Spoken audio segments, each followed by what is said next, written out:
Hello, twisted humans. Do you find yourself wanting to know more about the latest murder, conspiracy, cult, or haunting? Then this is the podcast for you. I'm Alecia. And I'm Sierra, and this is Twisted and Uncorked.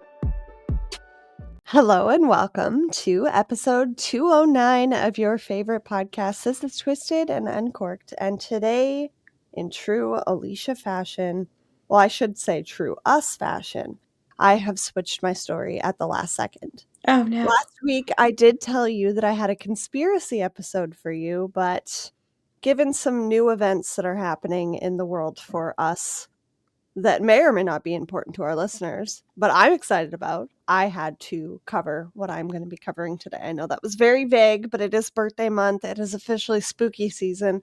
So today's story is Haunted, a haunted tour that I am famous for. But before we get into that, Sierra, do you have a fun fact for me? I do have a fun fact. My fun fact today is about poison dart frogs. Have you ever been to the zoo and you see the poison dart frogs and you're like, oh my God, if those things got out, you know? My kids do that all the time. Every time we go, they're like, what if one gets out? What if one gets us? I'm like, I don't think that's how it works. You know, there's a difference between poisonous and venomous. But anyway, the fun fact is that poison dart frogs get their poison from the animal they eat as well. What? So okay, the difference between poisonous and venomous, right, is poisonous means if you eat it, you get the poison. Venomous means if it eats you, you get the poison. So it's poisonous, we can't eat it. Its prey can't eat it.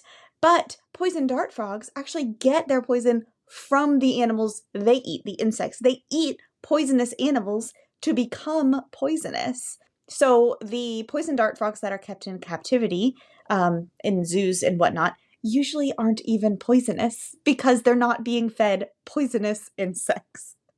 Very interesting. That is a wild rabbit hole of poison. And I get the fear of the unknown, and the fear of something getting out or the fear of something following you completely. It is innocent in the mind of a child with a little frog. And it is expanded to the stuff that we are going to talk about today. I'll just say that.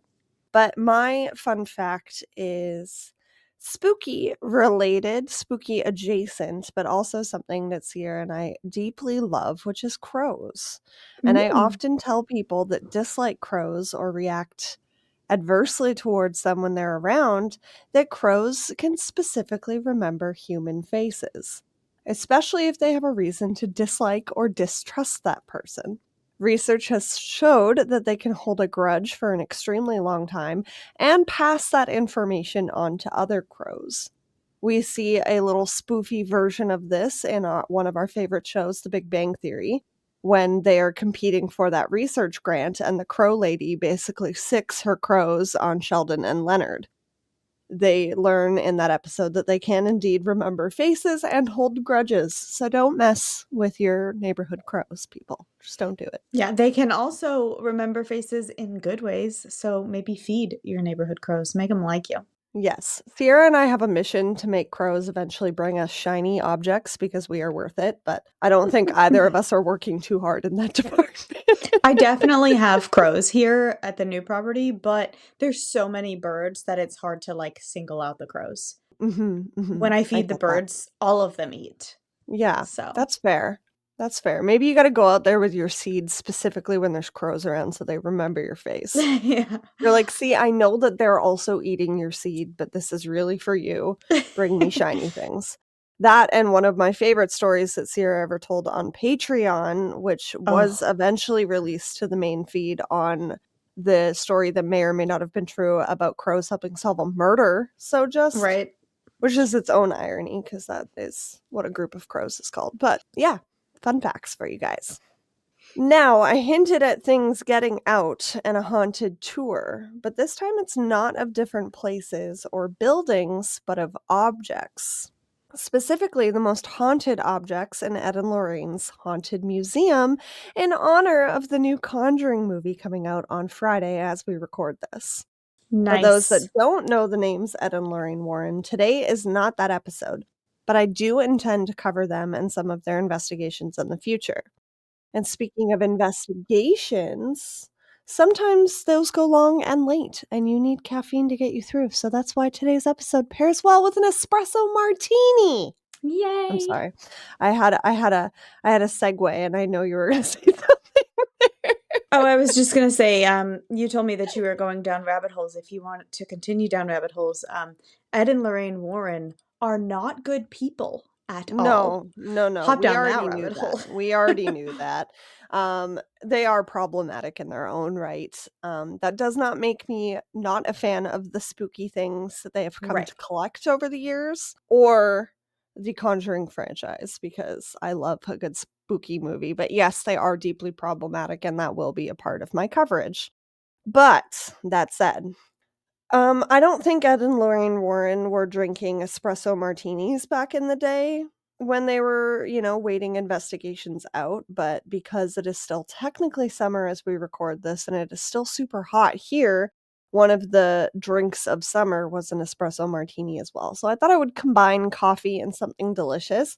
And I actually don't have an espresso glass, a martini glass, because I apparently broke and or got rid of all of my barware other than champagne and wine glasses. So I made mine in my spooky little skull glass, complete with some espresso dusting on top. And I have more on the side because this glass is really small. But yes, don't judge me. It isn't a pickle jar that I use to shake because I don't have a bar shaker either. This is Alicia's ratchet bar over here, but it is delicious. And because it is morning, I'm drinking a non-boozy version, so I will tell you about that first, and I'm assuming Sierra did the same. So I have, in this jar, I did 4 shots of espresso because I really like strong coffee. I did, Fairlife chocolate milk in place of Kahlua. It also has protein in it, so that's an added bonus. And I did my friend's coffee syrups that Kevin got me, mocha syrup. Um, and I shook that over ice and garnished it as such, and it is delicious. But traditionally, oh my god, I can't speak. Traditionally, espresso martinis are 1 ounce of vodka, 1.5 ounces of Kahlua, 1 to 2 ounces of espresso shaken over ice and poured into a martini glass to enjoy. You can add simple syrup if you like, but I find Kahlua, the chocolatey coffee-ness of it, to be sweet enough, because I actually don't put sweetener in my coffee in my day-to-day, so that is what we are drinking today. How did you make yours? Did you get to use your fancy coffee machine? I did use my fancy coffee machine. It's just a Keurig. It's not that fancy. But I just made, so I also don't have a martini glass. This is my Marie Antoinette glass. The glass that just keeps on giving. Yes. I did have, in the photo, you will see, dark chocolate syrup all around it, and it looked really pretty. I did, 2 shots of, what was it called? Amaretto coffee that I got in Dahlonega, and then milk that I frothed into like creamer over top. That's it. It's very good though. As it turns out, my reusable pickle jar is not very friendly for repouring, as I spill all over my keyboard. And I'm in true trash humanism fashion using my silk scrunchie that I use to hold my hair up at night to clean it because I have nothing else close to me. So later when Kevin wonders why I smell like coffee, we all know why. That's why. I did not have what am I talking about? I did not know that you were doing a spooky episode today. However, yesterday, well, we're recording this, was September 1st, and so of course I brought out all my spooky stuff. And when I made this and took a photo, I wanted to take a photo with my spooky stuff.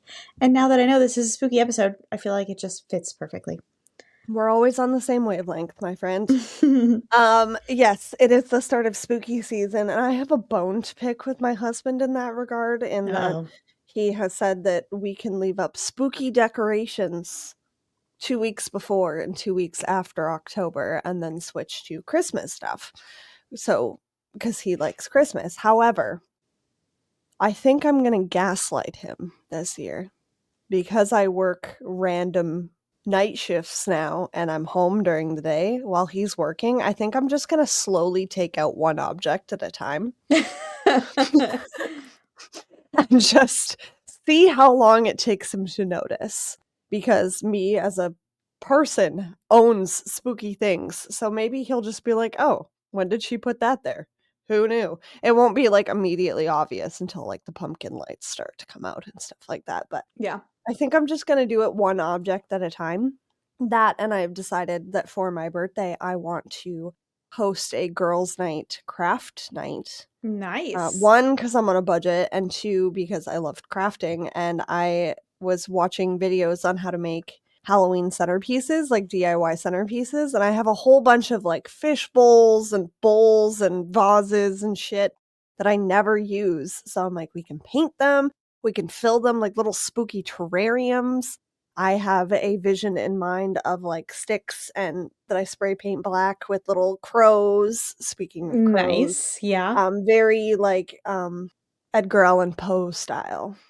Sounds perfect. I think it'll look really cute with my lace liner that I have on my table and a couple of little pumpkins maybe in there. We'll see.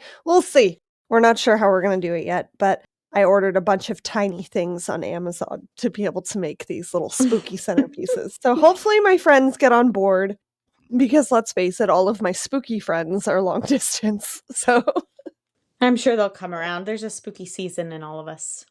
I think, well, I just hope that slowly over the years that I've bullied people enough that they just start to accept it, because it's the greatest time of year. So I'm glad to see that Sierra was able to set up her stuff, and hopefully she sends us some pictures. I have not finished. Sorry, I'm attempting to send you these pictures of the drinks right now before I forget. Yes. I have not finished setting up all my stuff. When I'm finished, I will send pictures, but Okay. I got very quickly overwhelmed. You have the best I did collection like of 2 Halloween. areas and then I was like, okay, I need a break, and I put it all back. So, Tell me I'll you pull have it back out. ADHD without telling me. Yeah. I'll It's pull it all like back out anytime eventually. in my life where I've gone to reorganize my closet, I start and then I'm immediately overwhelmed Yeah. and need to stop. Well, I'm just jealous of your Halloween collection.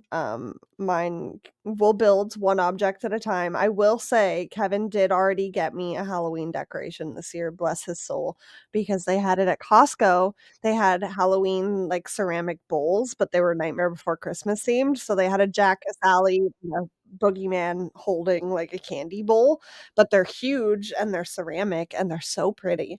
So he got me the Jack Skellington one. He was torn between that and the Sally, but the Sally was holding a cat bowl, and I don't have anything cat themed in my Halloween stuff. That, and we're not a cat household, no offense, people. Yeah. So he did the Jack one, which is he's holding a pumpkin. So it's perfect. It's so cute. Perfect. Open it, even though he told me I have to leave it in the box until I don't know if there's something else in there. I think that's why he's being weird. Like, I think it's like a double gift. So he's like, but I'm like, what if it's broken? Like, then we can exchange it. And he's like, just leave it. I'm like, okay, don't be weird. But anyways, all of that to say today's episode is going to be weird, and let us know when you set up your Halloween decorations, because that's my question. Most of my listeners on Truly Twisted agreed with me that September 1st is the start of spooky season. For So, sure. yeah, if you had told me anything other, like if you had told me October 1st is when it had started, that's the only wrong answer. Well, see, for me, September is birthday month. For you too, but like my family knows that I have a full month, okay? So on the start of my birthday month, I decorate how I want.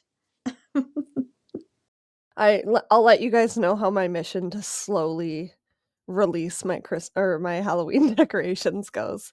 I'll let you know when I'm caught. I'll make a segment out of it, like Sierra did with her cookies or her Christmas trees. Oh man, Little Debbie Christmas trees. Yeah. Wait, do you have Little Debbie Christmas trees? No, but I have a brownie that I was gonna grab, but then I forgot to grab. Oh man. I Well, made you sweet can potato grab brownies. it on our little break here while we enjoy our coffee, and Sierra enjoys a sweet potato brownie and hopefully tells us about that. Be right back. So, welcome back. Like I said in the intro, I am covering a series of haunted objects on my tour in the Warren Museum. And I am purposefully not covering Annabelle. We all know of her infamy in the haunted department, but I'm saving it for an episode meant specifically for her because there is enough history and events that have surrounded her to make a full episode. But there is another haunted doll in the Warren Museum that often doesn't get a lot of credit. Maybe because it is downright terrifying. The Shadow Doll is one of the most notorious and frightening artifacts, believed to have been used in occult rituals and crafted explicitly to cause harm, which I hate. And I'm going to show you a picture of Shadow Doll before I tell you about them. Also, I really freaked myself out in the research because of what I'm about to tell you, but I didn't think you were supposed to look at it at all. And then I was like, wait, I've seen it like 10 times. It's okay to look at, though? Yes. Okay. It's just horrifying. Because there are definitely some haunting things already happening in my house, so I don't need more. Oh, well, maybe you can tell us about that. Okay, can you see that? Yeah. Okay, so this is Shadow Doll, and I am going to leave this image up while I tell you about it. It was created in a ritual, allegedly, but the origins are a little murky. Apparently, the creator of the doll made it so that when you sent a photo of it to a person with what you wanted to like curse them with written on the back of the photo, it said that seeing the photo of the doll with the written curse would curse whoever saw it. When I was originally doing my research, though, I read that as whoever sees a photo of this doll is cursed. And I'm like, oh, fuck. Yeah.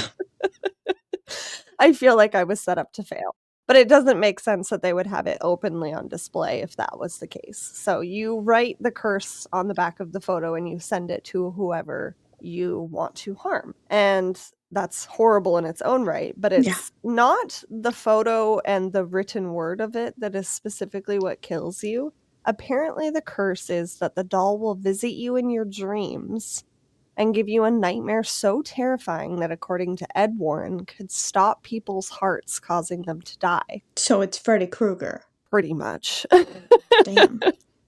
The doll can only kill you allegedly from within your dreams. The doll is described as being assembled from human bones and animal parts. And as you can see from the photo, the hair of the doll is actually raven feathers. The doll even has a human tooth embedded in its mouth, and no one knows where it came from. The last owners before the Warrens, and now Matt Rife, which we will get to, was a couple that brought it home, buying it at a thrift store, thinking that it was just an interesting and eclectic item. But immediately the couple felt immense dread and began waking up in the middle of the night every night. They knew something was off about it, and having examined it closer, they realized that there was real bones in the doll. So they returned it. That is when it got wind to the Warrens, and the Warrens are like, we should take it and keep it. And that is how it ended up in their possession. But recipients of the cursed doll photos have reportedly suffered terrifying nightmares where the shadow doll appears to try and strangle or kill them in some way in their dreams, sometimes resulting in scratches and claw marks on their body, if they make it awake alive. Visitors and mediums claim that the doll emits a dark mist-like aura from behind its case, and people like to give it a wide berth, understandably, in the museum. The next object on our haunted tour is the cursed wedding dress. The cursed wedding dress has a tragic history. According to the Warrens, the dress belonged to a young woman who committed murder on her wedding day, specifically stabbing her groom to death. When his death was investigated, there was no blood on her dress, and she had no memory of anything, ruling the murder as unsolved. After her death, the dress was passed down through her family, and strange occurrences followed wherever it went, with murders taking place at other weddings. Those who tried the dress on reported feelings of anger, jealousy, and violence, often accompanied by physical attacks or accidents. The Warrens noted a string of attacks at weddings in the area and thought it was very strange before they took a look into it themselves to investigate. They found that dress wearers were allegedly possessed only to have it broken when the dress was removed, which is why the original owner had no memory of what had happened to her soon-to-be husband. The dress is now locked away in the museum, where it is considered too dangerous to be worn or handled. You see this dress featured in Annabelle Comes Home. The fact that it had no blood on it and stuff, Is the weird part. that just makes me think she didn't fucking do it and someone's framing her. But how do you So, explain the attacks at the other places? People gave the dress bad intentions. They manifested it by calling it bad. And so then Fair, it was fair bad. enough. Part of the reason that some of these things are considered problematic too is that there's no, there's written record of it, but most of the written record was within the Warrens museum to begin with. So, I mean, the dress could be the result of an urban legend because there's multiple urban legends of cursed wedding dresses where something happens to a bride on their wedding day and so on and so forth. But part of believing in magic to me is also believing in things that are really creepy.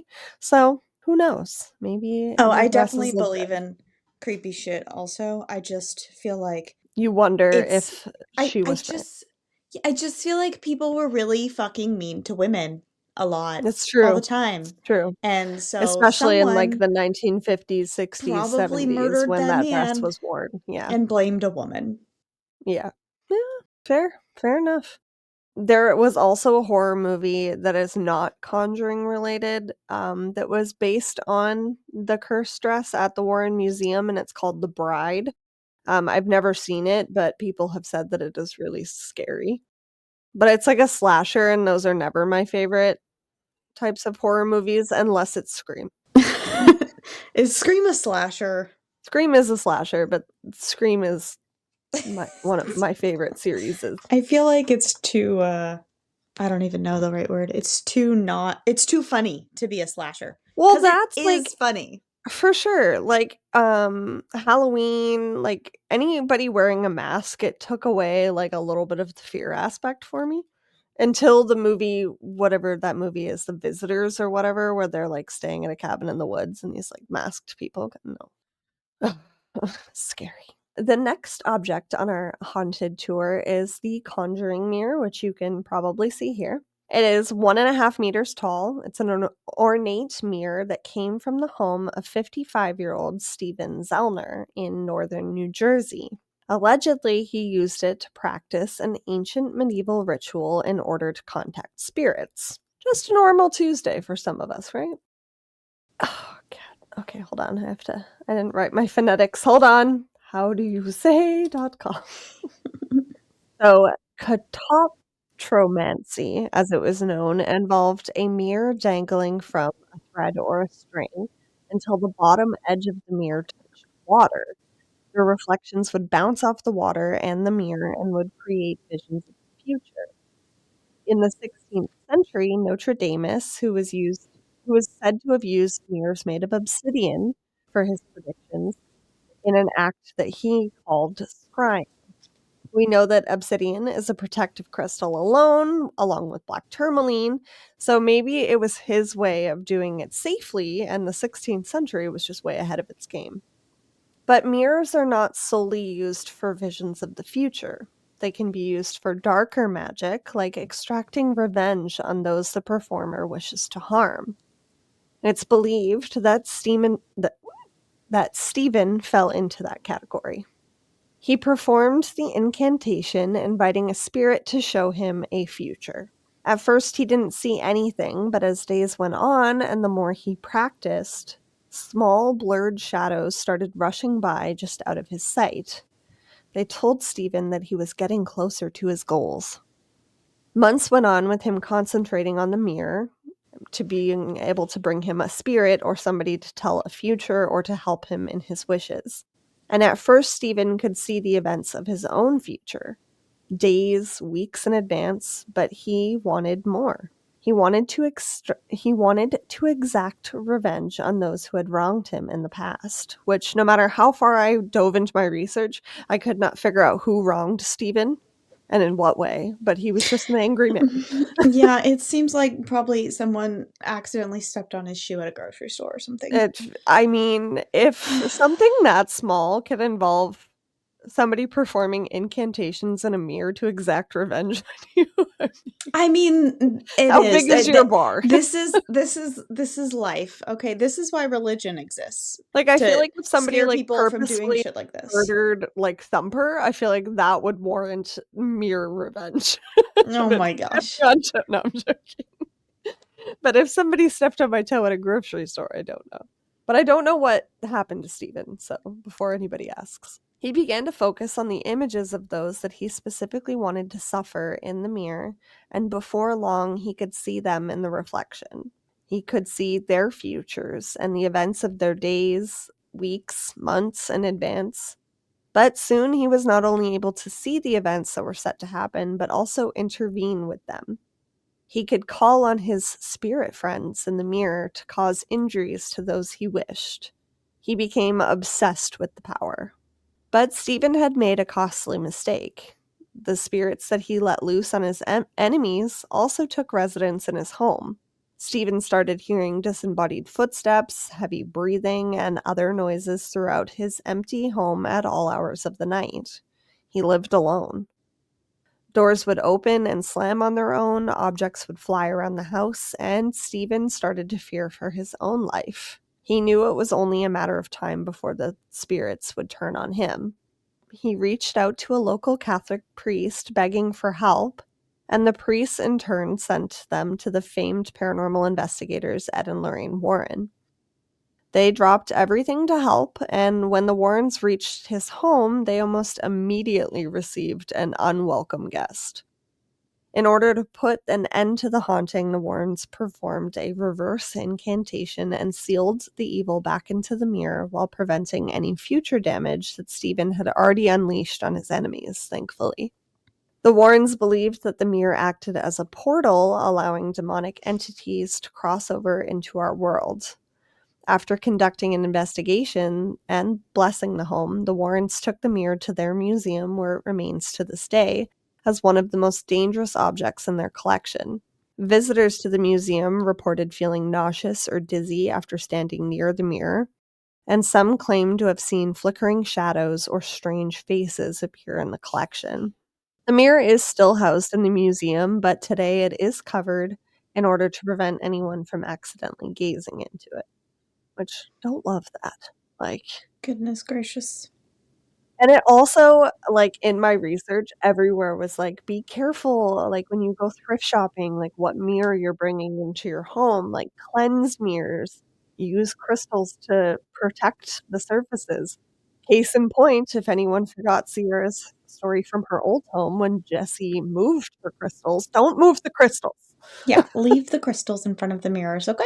And I also thought that it was interesting when they were talking about these incantations that they used mirrors made of obsidian. I think that's Mhm. it was like 2 birds, 1 stone. They were on to something back then, guys. But you look at that mirror and you don't see anything out of the ordinary. So it's like, It's really pretty. it is a really pretty mirror. It is a mirror that I might pick up in a thrift store. Yeah. And in my resources, I included some mirror cleansing tips and tricks on different witchcraft websites if anyone is interested. If anyone also likes to thrift shop.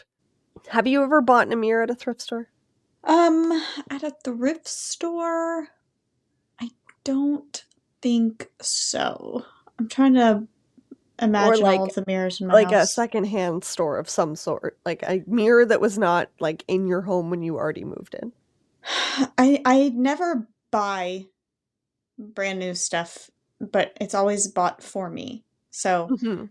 every mirror that I am picturing in my house right now either already existed in this house when we moved in, or was purchased for me new, or was handed down to me from a family member or friend.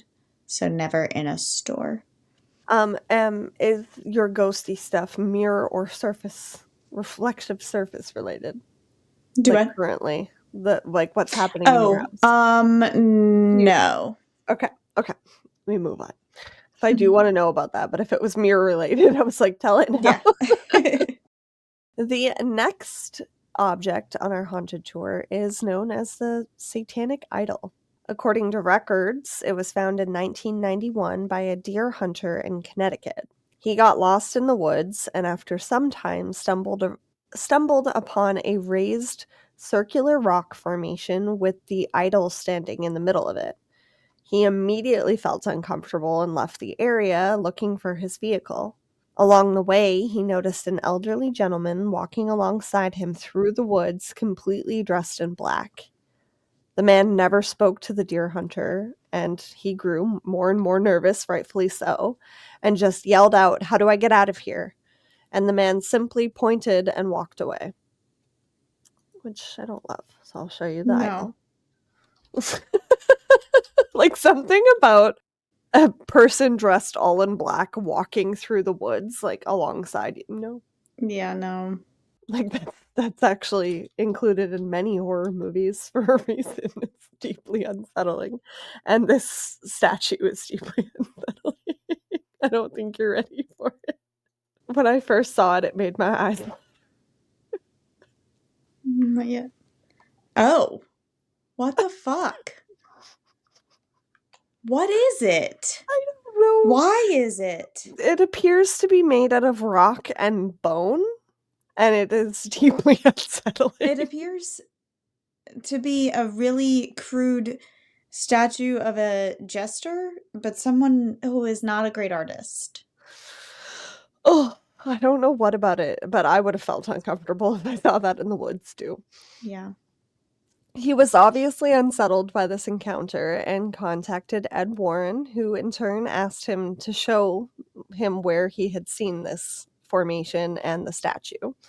They did eventually find it, and Ed removed it from the area and placed it in the museum. But that's when things got a little stranger. Approximately 3 days after removing the idol, Lorraine collapsed for an unknown reason. She was moved to the hospital where no doctor could identify anything that was wrong with her, but after 3 days she eventually came around. Ed believed that it was caused by the gentleman who had followed the hunter through the woods, who was said to have been a high priest in a cult. It was a payback, allegedly, for removing the satanic idol. I'm like, I would just be like, if you want it back, just take it. Like, I don't. I don't want it. And also interesting that it was 3 days and 3 days. Yeah. Also, we though, know. like, leave stuff in the woods, okay? Leave no trace, Yeah, right? that's very Take true. a photo, leave it there, That's walk very away. true. Do we need to revisit the cursed woods? Like, don't take the fossils, just leave them. Leave the petrified wood where it lies. For many, no. After Lorraine's death, not related to the Satanic Idol, in April of 2019, at the age of 92, the Warren Occult Museum was forced to close its doors after decades of being open to the public due to zoning issues. The museum is located in a residential neighborhood, given it is in the basement of the Warren home, and it was not properly zoned to accommodate the increasing number of visitors each year, and local authorities ordered it to close. After many years, the museum and its objects remained under the careful watch of the couple's daughter Judy and their son-in-law Tony, until this year when comedian Matt Rife bought the museum and the Warren home. Much like this girl, Matt is obsessed with all things spooky and has had a long fascination with the Warrens' cases and their influence on the paranormal world today. He plans to reopen the museum and allow overnight stays as an Airbnb. There is some controversy, though, about the change of hands, and of course, but to my understanding, Judy and Tony couldn't afford to keep the home and their own home, and will be in close contact with Matt and ensure that the history is upheld and the objects are held and treated properly. Every time the Warrens would bring an object into the museum, they would note what had happened, the history, what to do and not to do with it, and like how to care for it properly. According to a statement from Judy and Tony, quote, They bought the building that houses the objects. They will be leasing the artifacts from Judy and I for a fee. They would find a suitable location to open a museum down the road and the house and artifacts and give tours. At no time will they own the artifacts. The lease is at least for 5 years, at which time we can negotiate further lease objects or have the artifacts returned to us, end quote. And as Ed Warren himself said, no one owns these objects. Yeah. Because everyone was like, ooh, R.I.P. Matt Rife. And it's like, okay, well, that's dark. Like, come on. Well, I mean, can you blame them? I know. I mean, definitely unsettling. And I did definitely go down the Google Maps road to the Warren home. And their home is not blurred out on Google Maps, but everyone else's home around Oh my God.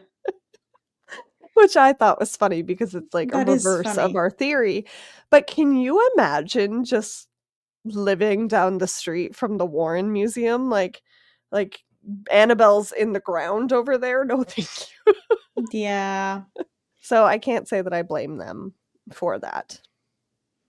Creepy. Other objects in the museum include skulls, vampire coffins, and the Pearls of Death, which was a set of pearls given to a woman by a family member, and when she placed it on her neck, it felt like she was being strangled. Other people that have put it on have reported the same feeling, so it now remains safely in the Warren Museum. No one knows the history of the pearls before that, but they do appear to be from the late 1800s, early 1900s. And there are all sorts of creepy objects in the museum, skulls, a tiki outfit that is also seen in a lot of the Conjuring movies, and of course, Annabelle. Yuck. The newest movie in the Conjuring franchise releases, like I said, on September 5th. It is The Conjuring, The Last Rite, and it is based on the Smurl family, or Smurl. Smurl sounds right. Smurl. Yes. Thank you. I was just like, I don't want to get that name wrong. And I couldn't for my life remember the one that you had covered that's also a famous movie, but it's not Ed and Lorraine Warren themed. It happened in the UK. The Edinburgh or something hauntings? I don't know. You remember that though, right? The girl that was levitated? The what? Enfield's Poltergeist. There it is. Oh, yeah. In the back of my mind, I was like, wait, is it based off that? And then I was like, no, that's not related, but similar and creepy. If you guys haven't listened to that episode, I think it was, let me tell you, Enfield Poltergeist. That was a really good episode.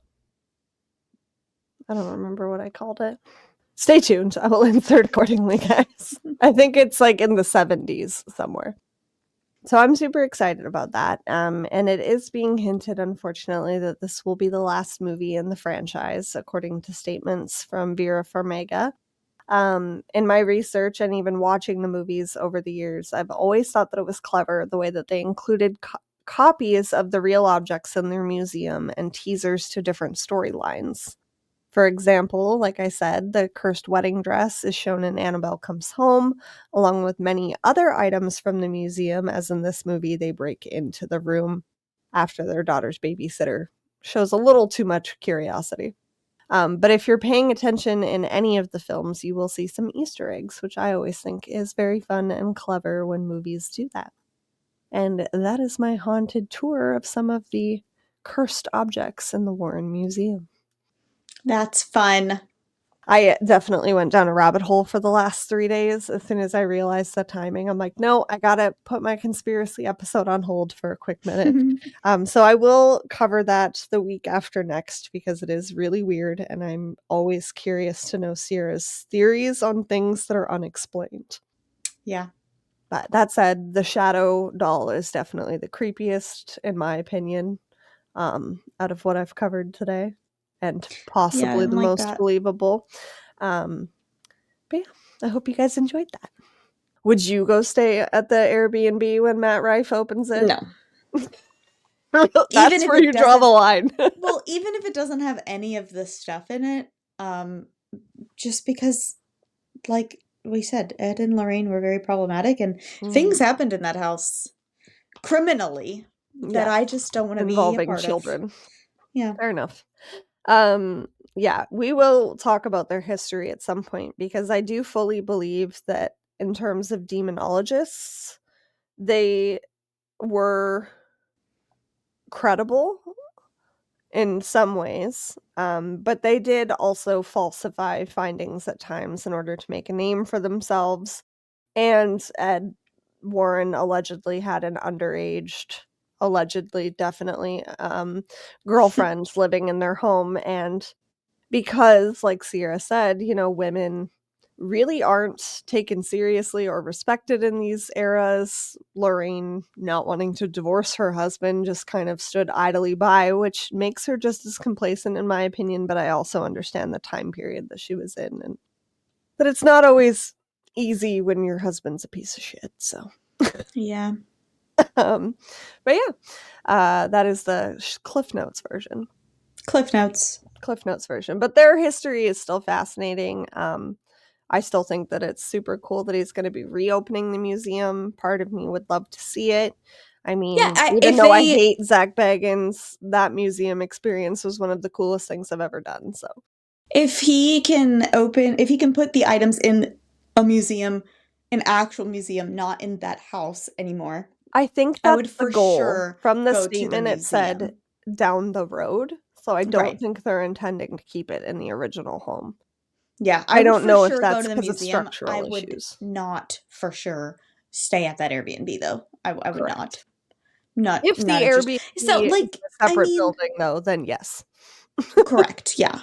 Yeah, I get it. Like even the Villisca axe murder house, right? Mhm, mhm.